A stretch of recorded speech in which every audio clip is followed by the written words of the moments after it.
El zorro y el reloj del bosque. En lo más profundo del bosque Esmeralda vivía un joven zorro llamado Zalán. Era rápido, astuto y muy curioso.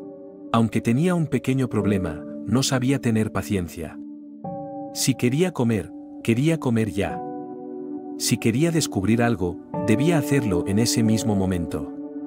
Sus amigos, la lechuza Olinda y el castor Bruno, solían decirle: Zalán, la prisa no siempre te lleva más lejos.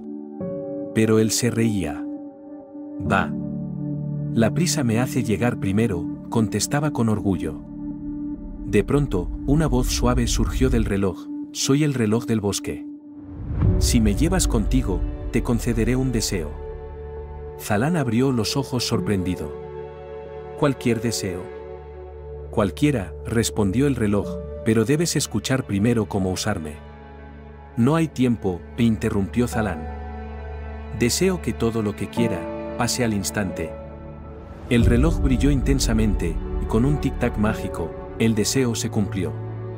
A partir de ese día, todo lo que Zalán pensaba, ocurría al momento. Si tenía hambre, aparecía comida.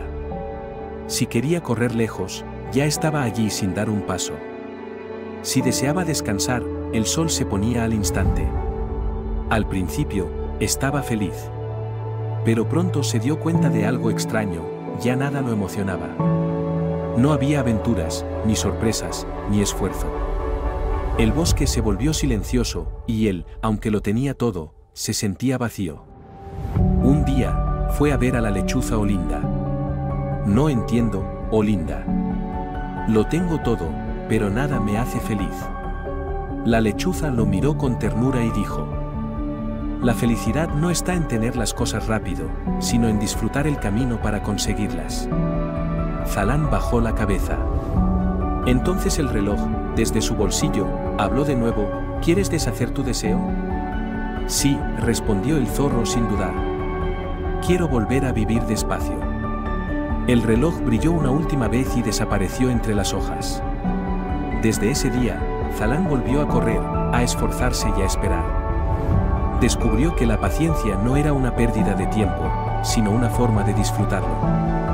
Cuando logró atrapar su primera liebre por sí mismo, saltó de alegría.